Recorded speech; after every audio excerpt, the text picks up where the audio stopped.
This feels like a good episode to remind people we're not yelling at you, we're yelling at the episode. Do people think we're yelling at them? I don't know. I just want to remind people we're not mad at you, dear listener. No, There's wait, just a where's lot this to coming say from? about the episode. You know how we have to say to our husbands, I'm not yelling at you. I'm just yelling about the thing. But it never works. He still will always think I'm yelling at him. This feels like a good reminder because I feel like I have a lot to say. I know. Am I crazy?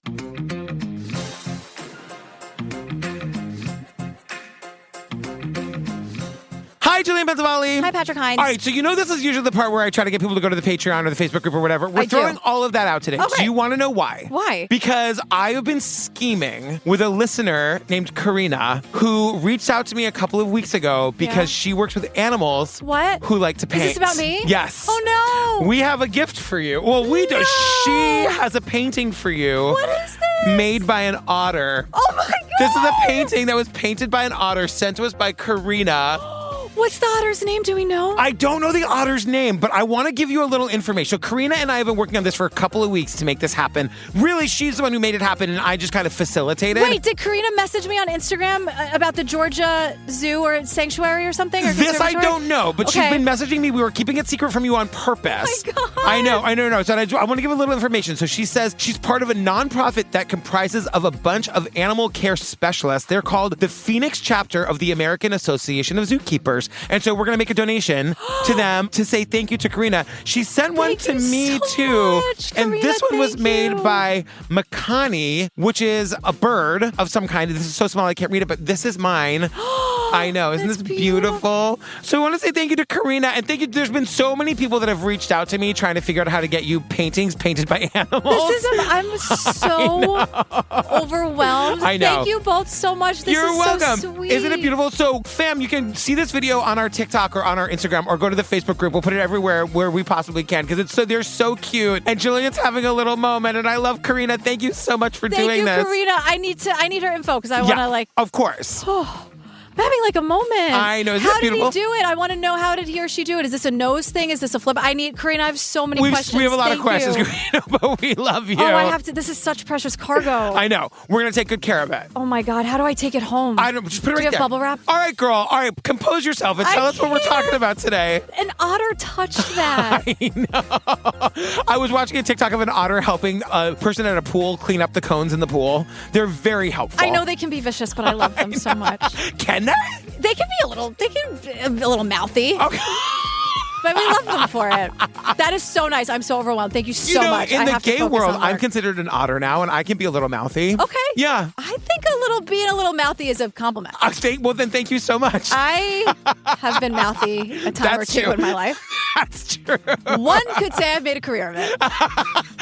And that one would be me. One would be me. Ugh. Girl, before we do anything else, we got to remind the people the merch store is live and it's crazy. The merch store is here. She's fantastic. She has arrived. What's your favorite design? Do you have a favorite? I really like the hoodie. It's the black hoodie with the pink True Crime Obsessed. Because it's like bubble. It's like bubble print. It's like bubble paint. And it's really cozy. Yeah, it's really cozy. comfortable. The stuff is really cute. We got Pernilla's yacht stuff. We got brand new stuff that we've never had before. Yeah. So check it out. Go to the website. It's truecrimeobsessed.com and just click on the merch link. It's all right there. Yeah, and it's going to be there for like a couple of weeks. Yeah. Figure it out.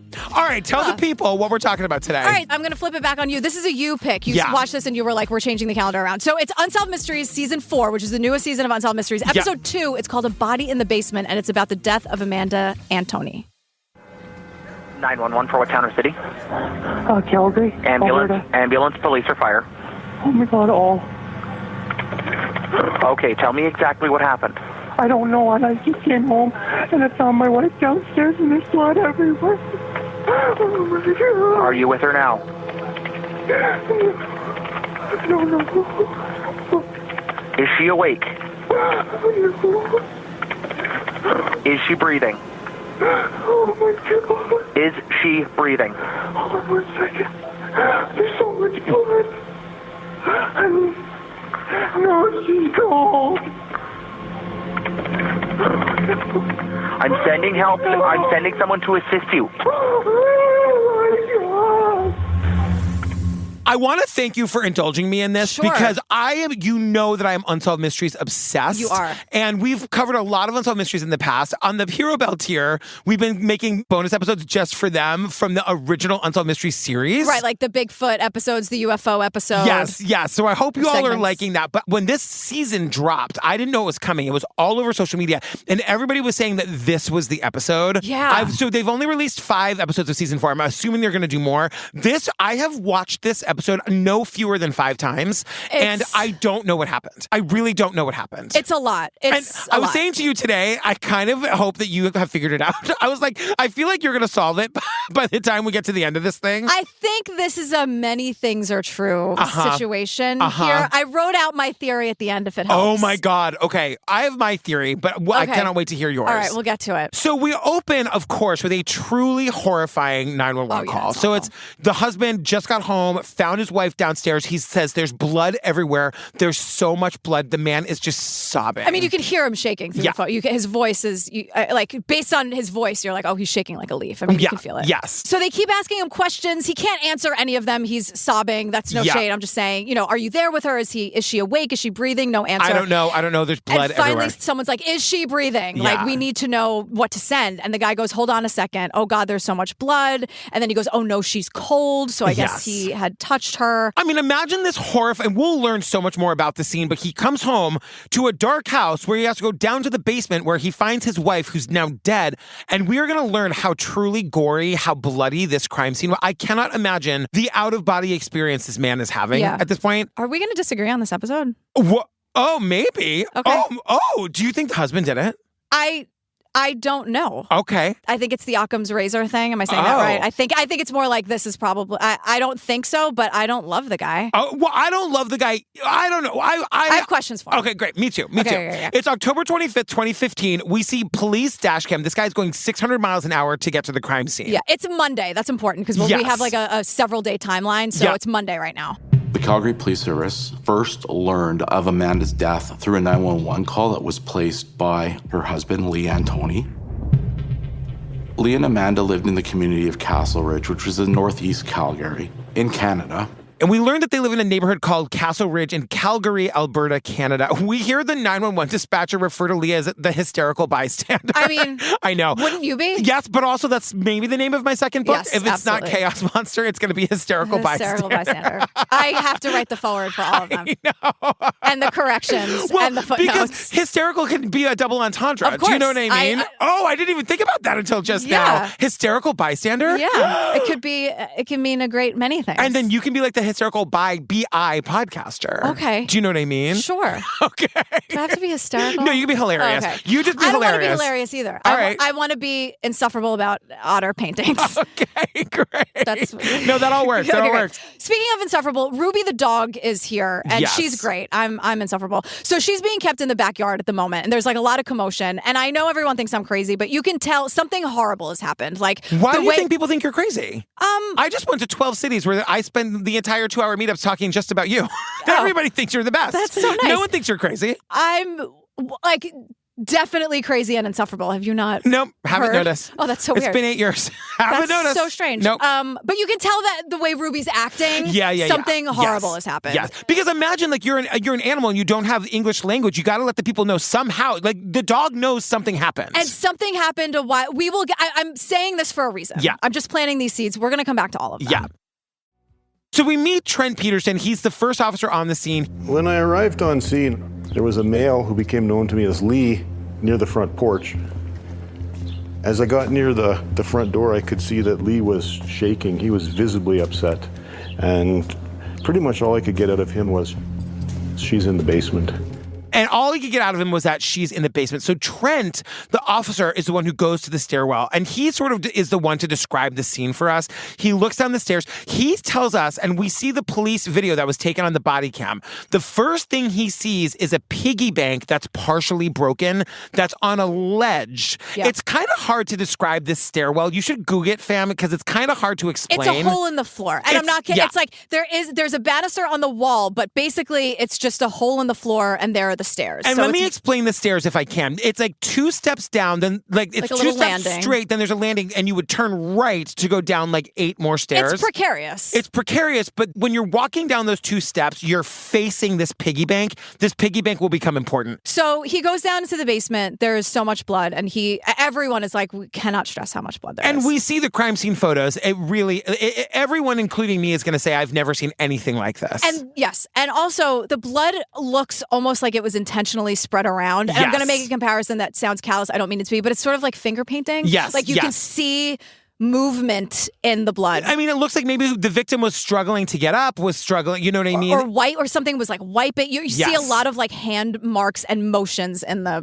blood. There's so much blood that you can actually see where Amanda, the victim, had lay, because it's the only area that has less blood. Yeah. So you can see kind of the outline, almost like a chalk outline in blood, like where she was. So Amanda suffered a severe head injury, and head injuries notoriously bleed a lot. The most, yeah. She definitely appeared to have been struck by something that caused a significant injury to the right portion of her face and her skull, where her eye meets her hairline. This was the bloodiest scene I'd ever walked in on. Quite frankly, it was gruesome. It is. It is a truly shocking thing to see. So we learned that Amanda was a 31-year-old female. She was found laying deceased, like we said, on Monday, October 26, 2015. When police arrived, they found, so remember, this is Monday. When they arrived at the home on Monday after Lee, the husband, called the police, they found that she was in full rigor mortis, which means that she probably had been dead since the day before. Right. So like she's been dead in the basement for at least a full day. Yeah, which would explain why Ruby is so upset, Ruby the dog. Yes. Now, there were no signs that this was motivated by robbery or that there had been a break-in into the house. There was like no forced entry, and there were not any items removed or missing from the house. Yeah.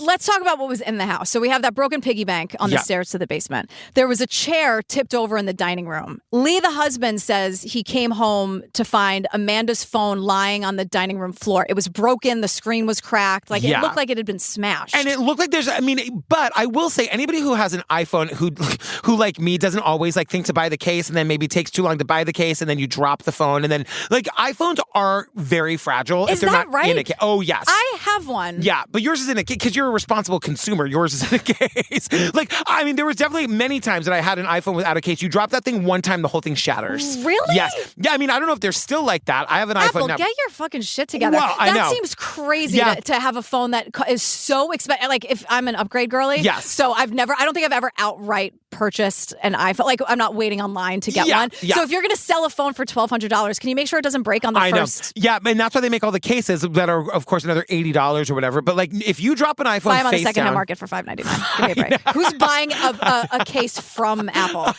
Not because I'm fancy, but just because it's there and I am busy and I just need it now. You know what I mean? Oh my God. I know. So much to teach you. I know. Every time I leave out the half and half every morning, I think about you scolding me. But you do it every morning. But I still do it. Lessons unlearned. Hey, you know I'm working really hard. I know. We'll start with the half and half. Okay, we'll start with the half and half. Start there. But it's true that like it looks like some commotion happened where maybe Amanda got startled and she got up too quickly and knocked the chair over and then maybe like threw her phone by accident and it landed like you have a theory of the case. I do. There's just a lot happening. Okay. But it was really obvious that Constable Jillian's Law. I'm telling you, it's greenlit for 16 episodes. Speaking of, Yeah. Constable T.L. Krasinowski, forensics, she says, based on when she walks into the scene, her initial thought is it's very obvious that something very violent happened in that basement. Yes. There was too much blood. Amanda was covered in blood. Her clothes were covered in blood. There was blood on the walls. She was also covered in bruises. Yeah. So it's not just that there's blood everywhere from the head wound, but like her body is covered in bruises. And they say it looked like she'd been beaten. And it's Sergeant Jody Arns, another amazing woman, who says there's no doubt that this was a homicide. Yeah. Now, we're going to get a lot of doubt eventually that this was a homicide. But right now, they're saying there's no doubt that this was a homicide. And the piggy bank, right? Mm-hmm. So the entire face of the piggy bank, the little piggy face, is ripped off it. You could see many pieces of the broken face of that piggy bank, strewn along down the stairs. Pieces of the ceramic from that piggy bank were left embedded in Amanda's forehead. I believed it was a weapon that had been used by an offender to cause those injuries. She either hit this piggy bank or was hit by this piggy bank. Or was hit with it, yeah. I mean, the entire face, it's not just like a little chip of the little ear. It's the entire face. It's a big chunk of this. It's like the size of your hand. It is, but we're going to get a lot of evidence that piggy bank was not moved from that location. Right. That meaning that it wasn't picked up and used as a weapon. Right. We also learned that Amanda was only partially clothed. They say her pants were pulled down past her buttocks, and that this is a sign that they are assuming that she was sexually assaulted, and that after the sexual assault, she was murdered. Right. That is what, at face value, is what this crime scene looks like. And the piggy bank is the murder weapon. Yes. That's what we're going into this case No thinking. question that this piggy bank is what caused her death, whether it was a murder weapon or something else. This is just a crazy. I know. My God. I mean, when I watched this, I was like, we have to. Yeah, it's going to be a 29-hour episode, everybody. Seriously. So Amanda's family is here. Linda is her mother. Yeah. And she has two brothers, Daryl and Alan. These, by the way, if you get to die and come back and reincarnated, you want these boys as your brothers. They're pretty great. They are the most amazing brothers I have ever. They loved Amanda like you cannot even imagine. They say, Amanda was the baby of the family. She's 13 years younger than her oldest brother, Alan. Mm-hmm. And that can go one of two ways. It's like either he's 13 and he wants nothing to do with her, or he's 13 and there's a new baby in town and he all he wants to do is be with her. He went that way. He went that way. And so did the other brother, Daryl. Because her parents were foster parents. So Amanda came into the family when she was 2 months old. By the time she was 14 months, we had adopted her and brought her in as, part of our family. And from that day forward, she was one of us. And it was quite exciting to just watch her personality develop and grow. She was a little girl, and it was a house full of boys, and they just loved her so much, And they say that it was just so fun to watch her personality grow. Yeah. And we see this video of her. This is the great benefit of these documentaries being made now in the age of there's just video of everybody for everything for all time. So we actually really get to see some stuff of Amanda. And also being told by her family. Yes. So her family really was able to show us who she was because they have all of this content. Yeah, and we see this video. I don't know why I love this video so much, but it's they're all sitting out in the wilderness, which is probably just their backyard, by a fire pit. And she's just throwing her hair around. She's got this huge mop of hair. She just seems like a lot of fun. Yeah, and she was super funny. We're told she was really outgoing. She loved jokes. She loves pranks. She loved cats. Are you okay with that? Of course. I'm allergic to them. I love them. Pretty litter. The time I really snuggled with a cat, we had a sleepover. I woke up, I couldn't open my eyes. I know. The Nobody things wants I do that for love. I know. I was really allergic. I know. No, but she also loved dogs, and especially strays. And older brothers are saying that she would bring as many, dozens of strays into the house at a time if she could. Take them all home if she could. Yeah. And her mom says she had a very kind heart. So Amanda left home at 20 years old, and that's when she met her husband, Lee. They met through a mutual friend. Their relationship moved very quickly. It wasn't long after that they got an apartment together and then got married a few years later. She would just light up when they were together. They had lots of fun together, lots of giggles, lots of laughs. And not everybody gets it, but they all are he loved her, she loved him. And every time he would walk into the room, she would light up. It was one of those kinds of love. Yeah, but they're also pretty honest about this relationship because Lee, we were told he had a bit of a wild side to him. He was more of a partier than Amanda was, and this was frustrating to her, and she told her family about it. But mostly because Lee couldn't keep a job. Right. And Amanda was the one working really hard, financially supporting him. And she's an entrepreneur. We learned that right before she died, she'd started her own business cleaning houses. Yeah. And so she's running her own business. As gratifying as that is, it's exhausting. Yeah. And Lee is really struggling trying to keep a job. So she's keeping them afloat, and she's a little bit frustrated. And it's okay, if you're having trouble in the job market, that's one thing. But if you're out partying all the time and that's part of it, that's really frustrating when she's focusing on her business and making money for the family. Because we learn it's not just that he's having a hard time holding a job. He would get fired a lot. So he would get a job and then do whatever he did and then get fired. And she's the stability holding it all together. And she was for them. taking it seriously, and she felt he wasn't. And we know that because her brothers are he was fine, I guess. Yeah. Because they say Amanda was hurting a lot in this relationship. And when Amanda hurts, they hurt. Yes. So it bothered them a lot that he wasn't really listening to her. It's a very clear situation that she was stability, like you said. She was responsible, and he just really wasn't meeting her there. And that was very obvious to everyone, and it was really hurtful to her. And they're laying the groundwork for is there trouble in paradise? Because when you have a dead wife, obviously the first person you're going to look at is the husband. And the cops are saying, like, early on, the cops didn't know what happened, but they're suspicious. Obviously, this was not an accidental death. And when the to cops, them right now. Right, because when the cops tell the family what happened, their first question is, where's Lee? Exactly. And so Alan and Daryl, Amanda's brothers, both tell the cops. I did have concerns about Lee. I think he loves her. Yeah. But I don't 100% trust him. Okay. I'm not saying that he did it, but I think he's very impulsive. And he could be with his rage, I'm guessing. Okay. They like him, but they know there's trouble and that, like, he's not the most up-and-up guy in their opinion. They describe him as impulsive. They mention his rage. They say the word rage. Which is interesting because we never get back into that. We never hear more about that. And there are a lot of things about Lee that are just sort of dropped in that we never hear again. Yeah. This is one of them. Yeah. We got to talk to Lee, right? Obviously. Yeah. So he walks in and everyone is saying, like, of course we got to look at the husband, but he is despondent. Of course. And they do that thing where they bring him into the interview room and they ask him if he wants anything to drink and then they leave him in there, which is a very so they can smart watch him move. on the camera. Exactly. And see if he's going to start muttering to himself a la Robert Durst. Right. You know what I mean? Jesus Christ. I thought we were done with him. He's dead. Okay, bye. Justice for Kathy. Justice for Kathleen. Yeah. So this is his first interview. Yes. Lee, the husband, says he left their house on Friday and he was going up to Saskatchewan to visit with his mother. So Lee's dad had died the year before and he and his mom had some things to settle with the estate. So he was going up on Friday to help his mom with that. Yeah. We learned that Amanda was going to go. That was the plan, but she had a migraine. She decided to stay home. Now, this is unusual because we are told, according to Lee, over the course of their relationship, Lee and Amanda had never spent a night apart from one another. And so for him to go away on this one weekend, what is the statistical probability this would happen the one weekend he goes away? Lee and Amanda had never spent a night apart from each other. And they are constantly in contact. That's no shade. That's important for what happens later Do you know what that, doesn't happen. Steve and I met, and after our second date, we did not spend a single night apart unless one of us was out of town, like on a work trip. And now you're away more than you're home. You look How at me. the turntables.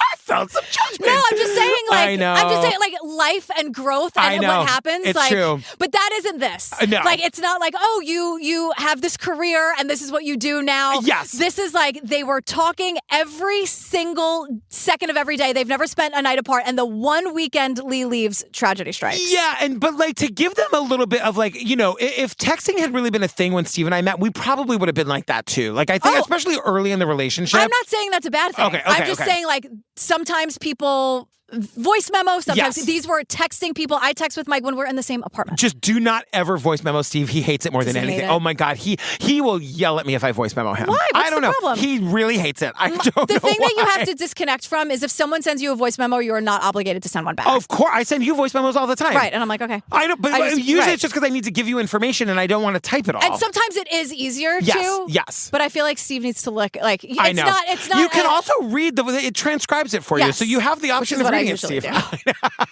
Why? You don't want to hear my voice at 4 a.m? But sometimes I can gather, like, is this an emergency? Do I need to hear the tone? If not, if you it's never just need to hear the tone. information. Yeah. But sometimes I'm like, let me do a preliminary. Oh, let me see what she's got going on. What's going on? Okay. Also, something I noticed here that is really, really cool. Yeah. So we get a close-up on where Lee is being interviewed, and it's a soft interview room. Oh. And I was like, what is this? I Googled it. It's actually awesome. What is it? It is a space for someone to be questioned that is specifically designed to make them comfortable and safe while recounting a traumatic event. Oh, shit, Canada. So it's like nice lighting, a nice couch, a soft blanket, some art on the walls, like a very nice, comforting color scheme, like a nice diffuser. So I looked into this. Yeah. And I found something called Project Beloved. Oh my God. Which I donated to. You should donate to. It's projectbeloved.org. And it's about this girl named Molly. It's the Molly Jane mission. Her mom started it. Wow. So look into it. I was just like, what is a soft interview room? I had never heard of that. But this is a movement that Molly Jane's mom and other people like her are trying to get a room like this to be kind of universal. I mean, what a great, how hard is that? You know what I mean? Like, I know. Yeah, that's amazing. So projectbeloved.org. It's just something like I Googled and found in my travels, but I was like, so what is this? interesting. And it was just like, I thought it was a really cool, like the power of Googling. Yeah, no, and I learned that's about great. this thing that now I'm super fucking passionate about. And now we have to have soft interview rooms everywhere. Now we have or another I'm mission. not going. I just think it's very cool. Yeah. And because he's been through a traumatic event, that's where he is. And Lee swears up and down he was not involved. Once we learned how he had driven to Saskatchewan, 2 investigators were sent to travel along his route and collect video from gas stations that he told us that he had been at. And we did collect video that absolutely confirmed that Lee was in Saskatchewan at the time Amanda died. They can verify this through surveillance video from the various gas stations he says he went to. And we see them. They can say he was absolutely in Saskatchewan when Amanda died. And he's ruled out as a suspect. And then, major twist, he's here. I was not expecting to see him sit down. I know, me too. And Lee's like, I get it. It's always the husband. And he was totally happy to have them look into him so that they could rule him out. He was like, I wasn't insulted at all. Yep. I totally get it. Yep. So I'm like, all right, Lee, sounds good. Nothing else weird, right? Oh, was I wrong? So the plan, again, was that Lee and Amanda were going to go see Lee's mom together. Yes. Amanda bails because she has a migraine, and she would get them occasionally. They are the worst. Driving a few hours to deal with someone else's estate is really not what you want to do when you have a migraine. No. Light hurts, everything hurts. Your sister suffered a lot, right? She used to, when my sister was in the military, did 7 tours between like the Middle East and Africa and had severe migraines. It's much better now. Yeah. But it can be debilitating. Yes. So it's just all business, and Lee would be busy. So it just made sense for, and even her brothers and her family are like, it had to be really bad for her to not go with Lee because again, they were never apart. Inseparable. Again, no shade, but like that's just how they live their life. Yes. So it had to have been really, really bad. She just wanted to stay home. Yeah. So we start to get the timeline. So it's 11 a.m. on Friday when Lee leaves for Saskatchewan. And again, like you said, they're in almost constant communication via text from the second he leaves the house. Like he's texting from the car. They're texting all day. And the last time Lee spoke to Amanda was 7 p.m. on Saturday night. Okay. Can we go through this? Yeah. Like Lee describes the phone call. Take it away. It's Saturday at 7:06. Lee calls Amanda. She's finally starting to feel better because from Friday, like she's finally getting into it, right? They're on the phone. Then all of a sudden, Ruby barked. Amanda told her to shut up. Like, quiet, Ruby. Ruby yelped. She was walking, and I could hear a sound. And then all of a sudden, it just cut out. And I said, hello, honey? Amanda? Amanda? And there was nothing. And then all of a sudden, the call cuts out. Yeah. It's a 4-minute phone call. By Saturday at 7:10 p.m., the call is cut out. Lee calls Amanda over and over and over again, and it goes straight to voicemail every single time. Yeah. Lee starts to text Amanda, and we see it. I lost you. Call me back. Honey, are you okay? Did your phone die? And then eventually, sweet dreams, honey. I'll call you tomorrow. Love you so much. Yeah. I paused. I got up. I walked Mike through this entire scenario to this point. Yeah. He said to me, I said, we're never out of contact. You hear a crunching sound. We've been texting all day long. I have a migraine. Fiona barked. There was a yelp, a crunching sound. You can't get to me anymore. Yeah. What happens? And he goes, maybe I'm not, I wrote it down. Mike is like the most normal, sane person we know. He's very, yeah. But he said, and I think you'll appreciate this, he goes, maybe I'm not at 100, but I'm at the point where I'm going to take whatever my next step is, and I won't feel embarrassed if it turns out to be nothing. Yes, because it's funny. I was very much like, he didn't do this, but I also was like, there's no world in which I wouldn't call somebody to go and check on them. Because I was like, okay, thank you. So he wouldn't be embarrassed to take the next step. Yeah. Valid. And then I said, are you going to sleep soundly thinking you'll just talk to me tomorrow? And he firmly said no. Right. Of course not. That phone call ended in a worrisome way. And I want to say everybody's relationships are different, but we have evidence that they are a little bit codependent because they've been texting all day long. And she's not feeling well. It's not like they have the kind of relationship where he's like, I'm going to drive to my mom 6 hours away and I'll call you when I get there. They're texting the entire time. And then like, we're going to talk that time, like when I get there, and then I'll call you in the morning. It's also their first night apart, their entire relationship. Yeah. It's their first night apart, I have to say that again because it's not just, they text all the time, but sometimes they go to bed without saying goodnight. No. And the phone call ended weirdly. I'm so interested to know what your theory is because we know he didn't do it because he was definitely in Saskatchewan when she died. So to continue going like for what he does next, he then goes to bed. Right. So it's now the next day. He goes to sleep. Now it's Sunday the next day at 10:44 in the morning. I didn't get no reply. So I'm like, well, maybe she's busy. She'll call me later, because you don't think of the worst. You never do think of the worst, especially if stuff like this has never happened to you. In 10 years, these people never spent a night apart. Ruby barked. Ruby yelped. There was a crunching sound. It's been 15 and a half hours. You can't get a hold of your wife. And no text overnight being like, sorry, babe, my phone died. And she's not trying to call you either, which is a red flag. And Lee says, like, he's super close to her family. You don't call them? Yeah, the family lives 40 miles away from where they live. But still, at this point, you would call and be like, or at least text the family. Or call a neighbor and be like, has anyone heard from Amanda? And say, like, I had this phone call. I'm sure everything's fine. I know pretend you're a woman. Yeah. Apologize profusely. Say, I'm sure I'm being crazy, but my dog was barking. I haven't gotten a hold of my wife. She had a migraine. She wasn't feeling well. Can you just go and check? Like, she's not trying to get to me. I can't, like, she's going right to voicemail. Can someone make any effort at all? And he didn't. He didn't. And then it gets to Sunday night and he still hasn't heard from her. And then he decides he's going to go to bed and get up and leave first thing the next morning. And surprise her. Yeah. And I'm like, weren't you going to come home on Monday anyway? Yeah. So he leaves for home Monday morning at 8:30 a.m. The last it's time. Too late. By like 8:30, if you're like, I'm going to go home and check on my wife, aren't you up at 4 in the morning? You leave whenever you decided you make I'm your going to leave cup of tomorrow, coffee. You just leave go. the half and half out on the counter like any a normal person. He leaves for home Monday morning at 8:30. The last time he had Monday morning at 8:30 in the morning, the last time he had any contact with his wife was Saturday at 7:10. Yeah. So again, these people never spent a night apart. The call ended in scary circumstances. Amanda has not tried getting in touch with him either. She didn't run over to the neighbor and say, my phone is fucked. My husband doesn't know where I am. Can I just borrow your phone? That hasn't happened either. Lee is not calling her family, not calling her friends, no welfare check. It's been 37 hours. This is weird. So he gets home in the afternoon. He says he knows the door was locked because he had to unlock it to get in. He walks in. She's not there. Let me just say, by the time he gets home, it'll have been 44 and a half hours since he's spoken to his wife. Yeah. Patrick. No, yeah. But I will also say, like, a couple of things about Lee. Like, he doesn't seem smart enough to get away with anything. Yeah. And he's also not nervous, and he's also here telling the story. I Like, know. all of these things. I know. You know? I know. And I do think that people are weird. I do think that, like, I'm a very obsessive person, so I'm not going to... You What's get this podcast right called out again? of here. You get right out of town. But there are people who I think would be like, she doesn't feel like talking to me. I'm not going to worry about it. I don't know. I think that's all totally valid. Yeah. Unless you're a couple who's never spent a night apart in 10 years and you're constantly in a constant stream of texting. And there's no shade to any of that. And every person who knows her is also kind of like, now that you mention it, he is kind of a weird guy. 44 and a half hours. Yeah. And the phone call ended the way it did. Yes. It ended abruptly, and now you can't get a hold of her at all. I'm sorry. No, I agree. But also some men are just dumb. You know what I mean? Tell me about it. You know what I mean? So he goes upstairs to see if she's sleeping.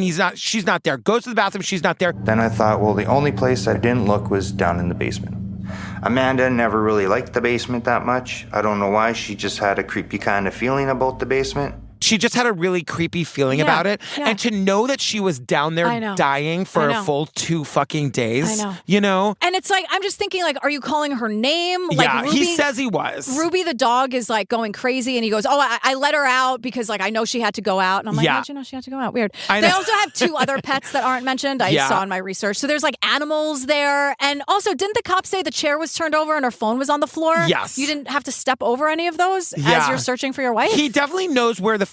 He was the one who told the cops where the phone was, so he did know that part. But you walk in and you see, you haven't heard from your wife in 44 and a half hours, and you see a chair turned over. Do you not just completely go into panic mode? Yeah. And the dogs are going crazy and the animals are losing their mind. Like, what is going on here? Yeah. And so this is when he walks down the stairs, and that's when he finds her like in the middle of the basement covered in blood. And that's when he turns and runs up the stairs to call 911. So it's very clear that something happened to Amanda at 7:10 on Saturday night. Because there's been no activity on her phone. That's what happened when the phone called. Right. Exactly. So that moment where the phone disconnected, the phone has not been used since then. Right. Yeah. So the cops now think there's like a rapist and murderer on the loose. Right. What they're saying is like they need to get forensics in there to get some sort of evidence from the crime scene to try to figure out who the perpetrator here is. They're looking for fingerprints, footprints, offender DNA. They're scrubbing the whole crime scene for it, and they're sending it off to the lab. Right. And a couple of things about there are 12 foot impressions in general. All of them are in bare feet. There's no shoe impressions, so they're looking for the perpetrator's shoe print. Right. There isn't one. There's only bare feet. So the original thought is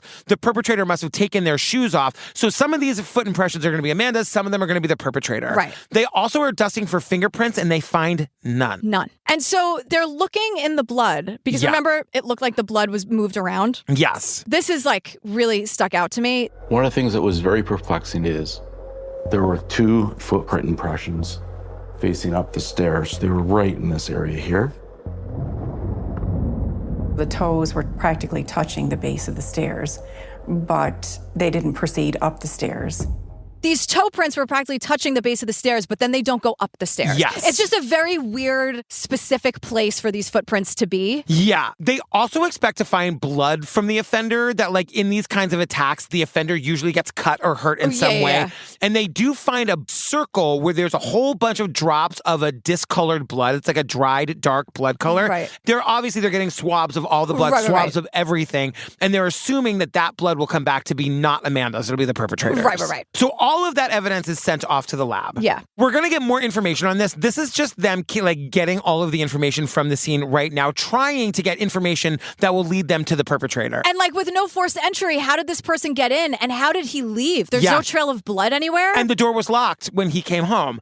The one thing that we will say, and I don't know if we get to it here or somewhere else, Lee, the husband, can't remember if the back door was locked or not. Because he let the dog out because he knew the dog had to go. How he knew that, we don't know. But he knew the dog, but he cannot remember if the door was locked or not. So it's possible the perpetrator could have gotten in through an unlocked back door. The answer to that is probably because the dog was going crazy. Yes. And he wanted Ruby to just go outside. And once again, there's no defensive wounds on Amanda's body. And everyone is saying she would have fought like hell. She has no defensive wounds, though her body is covered in bruises. Right. But then we learned the cops are saying that this neighborhood has a higher crime rate than most nearby communities. And Marcy, the neighbor, is like, this is a terrible neighborhood. Yeah. There was crime constantly with break-ins, shootings, physical attacks and assaults were constant. There was always police cars. This alley was an alley that was of concern to Amanda back in 2015. Amanda and Lee both reported that people had been entering into their backyard.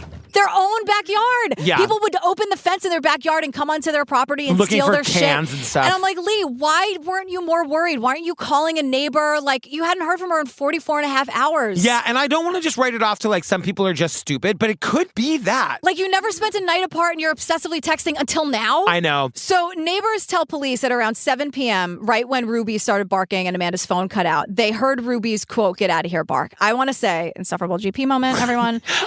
I would like you to stop saying that. Okay. There's nothing insufferable about you giving us knowledge. Well, but it's like a dog thing. Oh, no. They love it. Okay. For some reason, people love dogs. For some reason. But if you have a dog, you know. Like, that's a very specific bark. Yes. Like, Fiona knows Speak, and Fiona knows who's that. They're two very different barks. Yeah. Speak is like, hey, if we go, Fiona, who's that?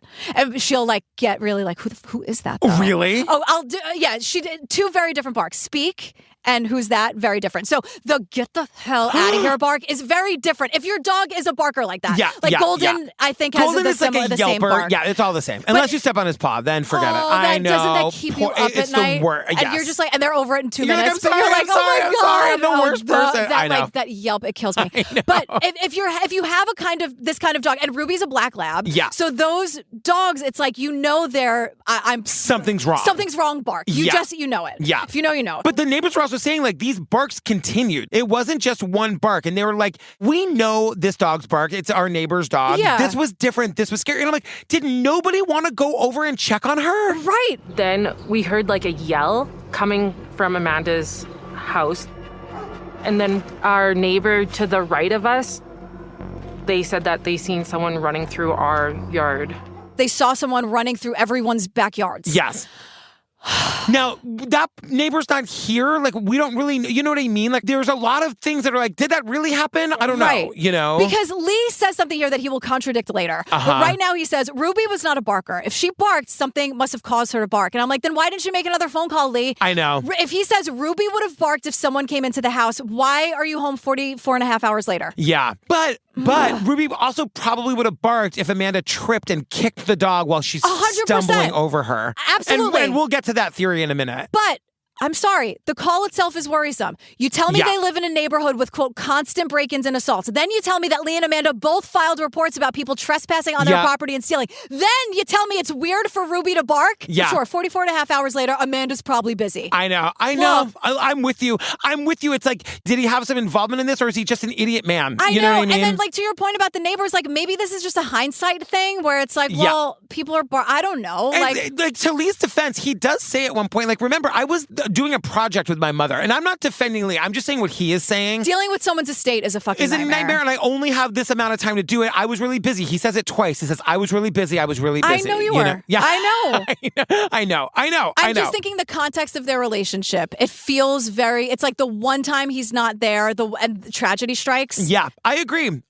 But, now we have to learn that Amanda, thank the Lord, didn't have any enemies except for one.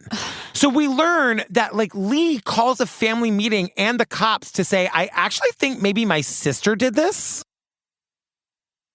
Basically, Lee's sister was struggling with drug addiction, and Lee was so concerned that they called Child Protective Services and had the baby taken away. Right. So Lee introduces his own sister as a suspect and says, look, my sister absolutely hated Amanda. His sister was doing a lot of, quote, bad drugs, according to Lee. Yeah. And Lee and Amanda are responsible for Lee's sister's daughter getting taken away. No, they don't have the daughter. The daughter went into foster care. We don't know where she went. Now, of course, this did not go well. Yes. And Amanda takes notes in real time about what Lee's sister is doing to her. So according to Amanda, we see it in her handwriting and everything.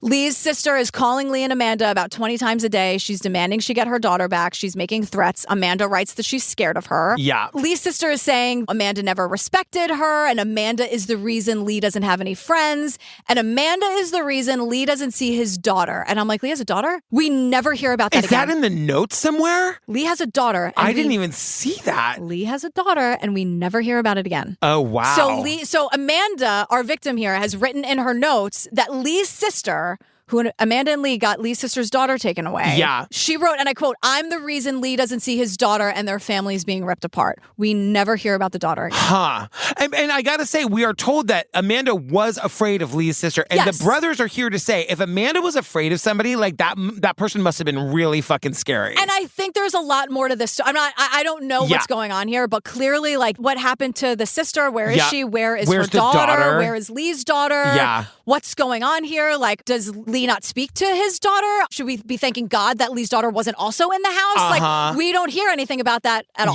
Yep. Well, Lee's sister is hauled in and interviewed, and they say she's cleared. There's no evidence she had anything to do with this. Right. And then they say, for me, it's another major clue. Despite a heavy media presence, no tips from the public came in, which, just from my own experience, is highly, highly unusual.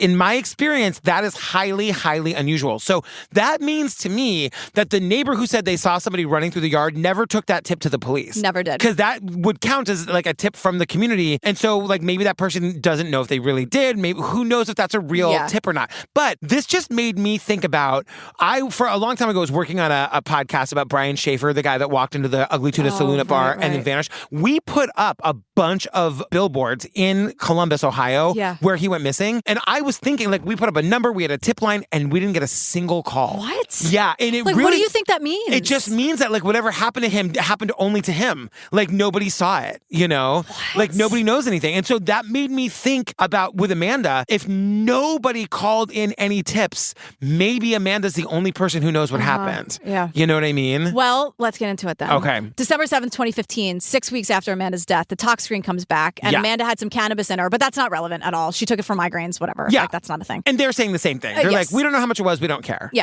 So her cause of death has been ruled blunt force trauma, and then she bled to death. Well, it was clearly the instrument of her death was that piggy bank. It's just a matter of how it killed her. Well, because, for everyone saying, oh my God, there's so much blood, it's because Amanda, this is so hard to say, but Amanda bled out from Saturday night until Lee called 911 saying he found her on Monday morning. Also, she lay there conscious and dying in the scariest room in the house to her for 40 hours. Yeah. And I'm sorry, there are 3 animals who are probably freaking out upstairs that she can't get to. Yes. And there is no help coming for her. And also, head wounds also just bleed. Yes. More than anything else, really. But also, if she had a migraine, she might have been taking a Aleve or a blood thinner or something. Yep. Which could have been, I don't know what you take for migraines, but I'm assuming sometimes those pills can really thin your blood, which would also add to the amount of blood that was at the scene. And Detective Dave is saying to us, I was surprised. I thought that you would see skull fractures and things of that nature. None of that was there.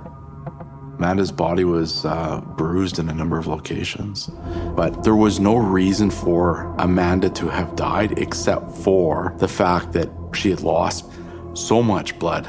There was no reason for her to die except that she lost so much blood. And it made me think of Kathleen Peterson because she had all that blood, same situation, staircase, same situation. And she had those, like the cuts on her head, but her skull wasn't broken.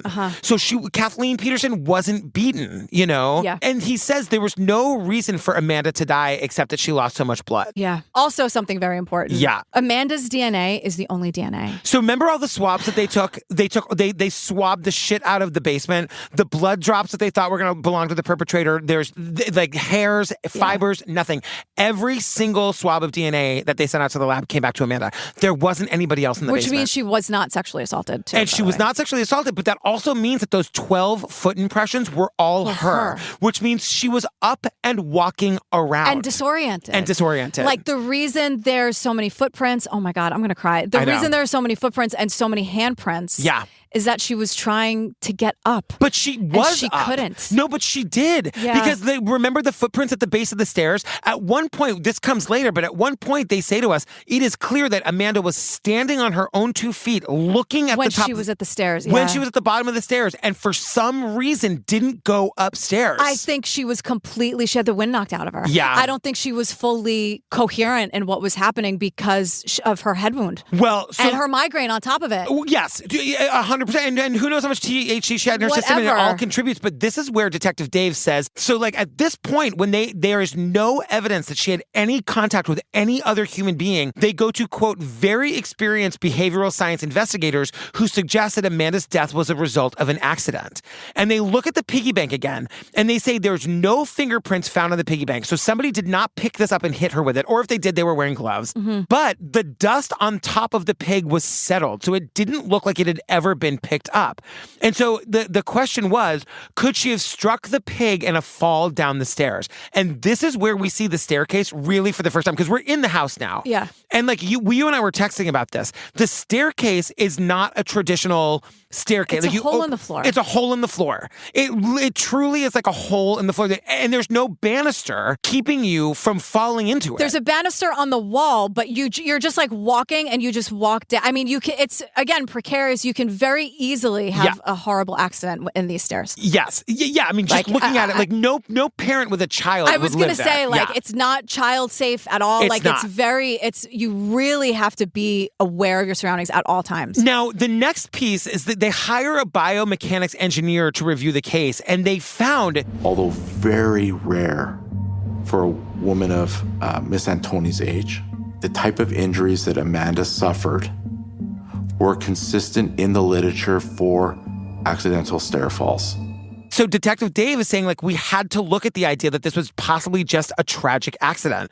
So we're in the house, we're looking at the stairs, and he says, is it possible that she tripped over the dog and fell down the stairs? That was what the yelp was. Yes. But yeah, and that's why the phone got thrown by accident, you know. And again, anyone with a dog, some of them love being under your feet. Like when I'm cooking, I'm laughing, I'm sort of joking. I'm like, Fiona, you will not rest until I trip over you and crack my neck open. Like that's they want to be under you. So sometimes and Fiona doesn't wear a collar in the house. Like she's naked all the time. But she's light on her feet. She can really sneak up on you. So so that can be. And they love to be under your goddamn feet for some reason. Especially when you're cooking. And I'm like, Fiona, there's like hot oil. I know. Please be careful. But because I grew up in a house with dogs, I can't tell you, and we laugh about it, how many times you hear, because you're walking over the dog. They're behind you. You don't know. They smell something. So like the idea of you being on the phone and having a migraine and being uncomfortable and maybe being a little high and then like suddenly the dog's there is not far-fetched at all. And one more thing to say about the piggy bank, they say that you can see, so the dust has settled on top of the piggy bank. It was not picked up and used.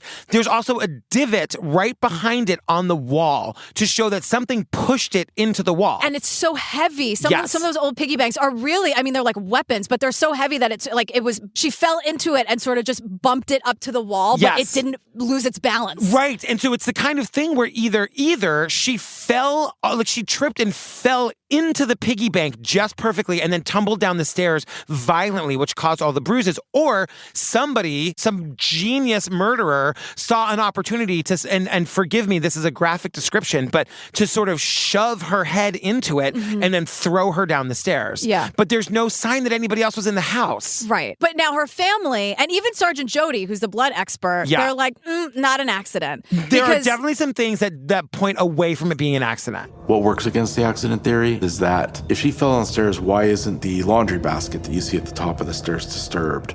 Or how did the pig not get knocked off the ledge as she fell? Or how is it that the phone was lying about 8 to 10 feet away? Ruby was already barking. It's not like she was silently sleeping and Amanda tripped over her. The chair was overturned, which also you could argue like she tried to grab onto it and had a mishap.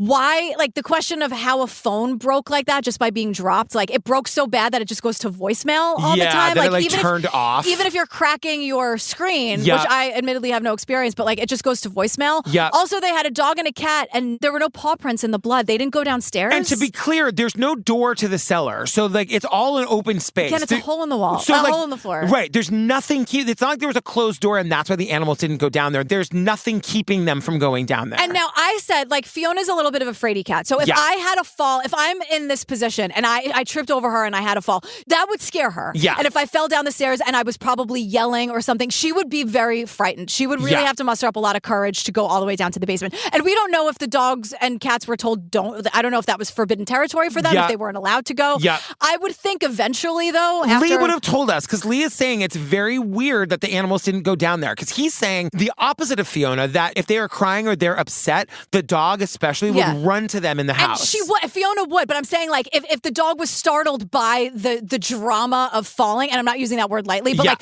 the chair was tipped over and she, her paw hurts and then mom fell down the stairs or whatever. It's a very violent thing, even for an animal. Like they can digest that. But eventually Fiona would get herself down there. I mean, we're talking 43 hours that she was 44 and a half. Yeah. I mean, she was down there for a long time. No food for the dogs. They haven't gone outside. Yeah. And it's just like, again, they're saying like they can see that at some point Amanda was standing with her toes touching the bottom stair, looking up into the house. She hated the basement. She thought it was absolutely terrifying. But for some reason, she didn't go up. And they're saying there's only two things that could have happened. One, the loss of blood could have potentially diminished her ability for rational thought.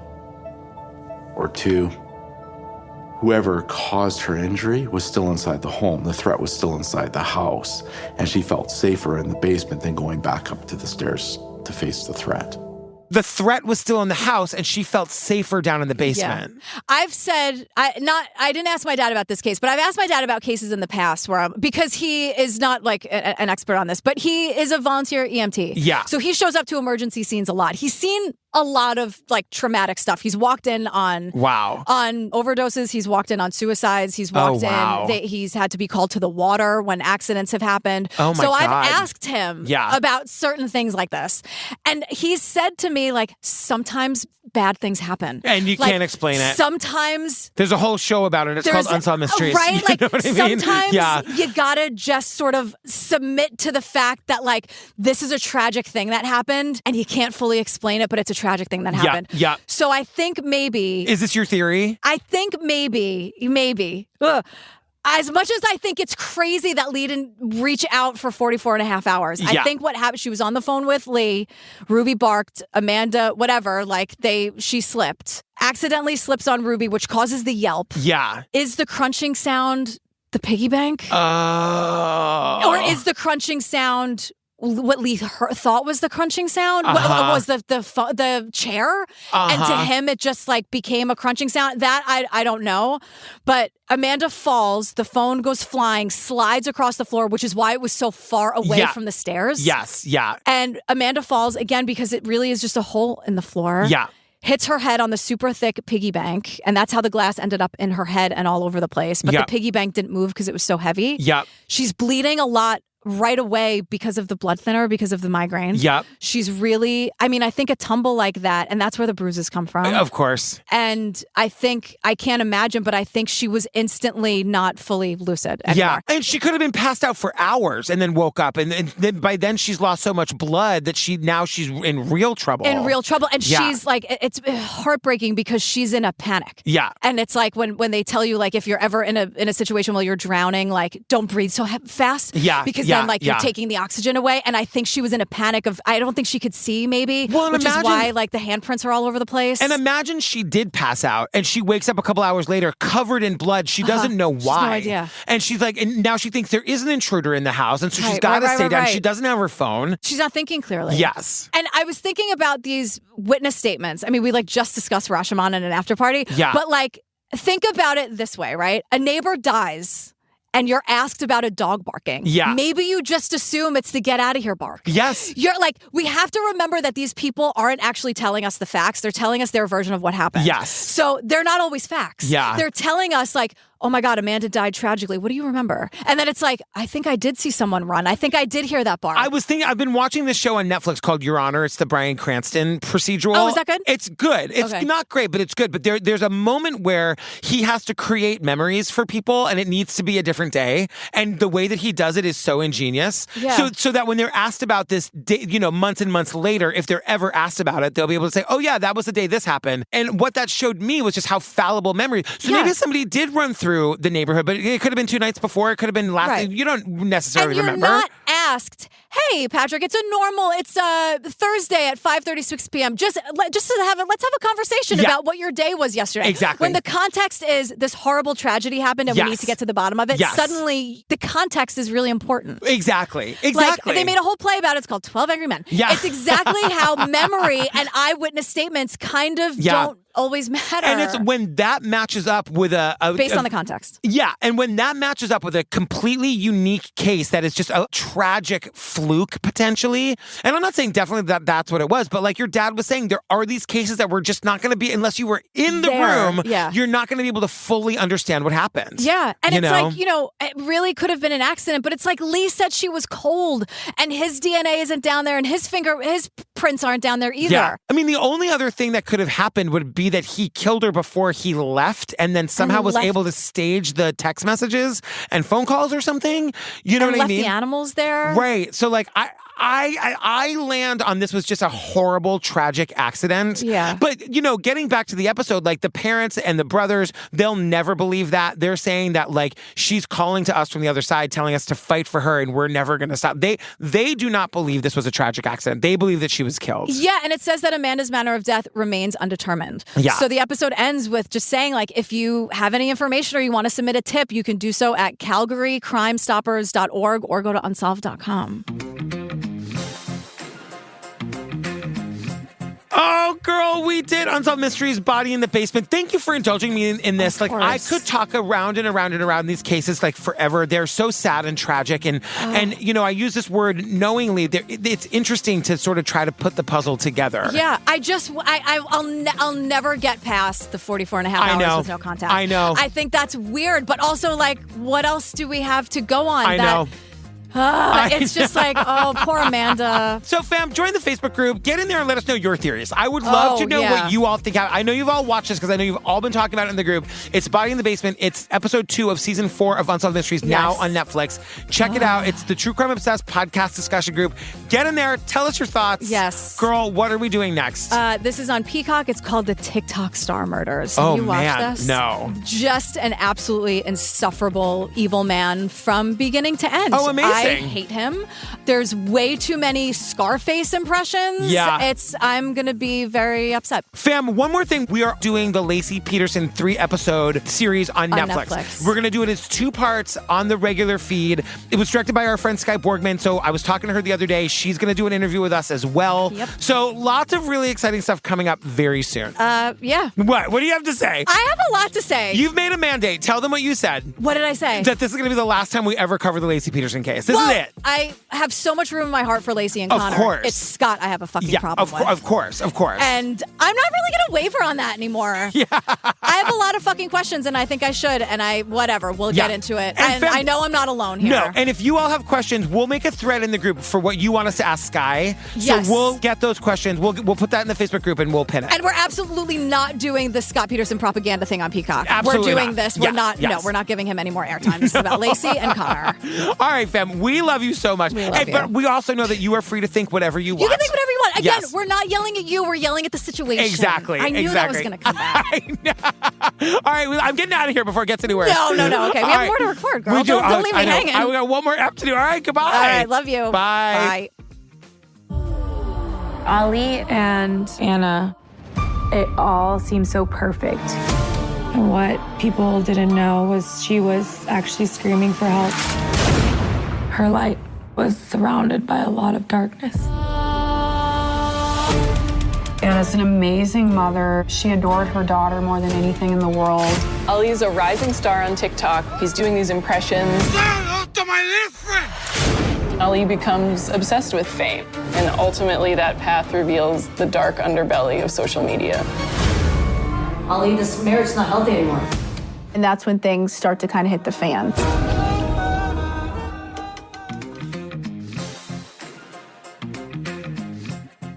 Unsolved Mysteries is so amazing. I love it so much. So frustrating. I know.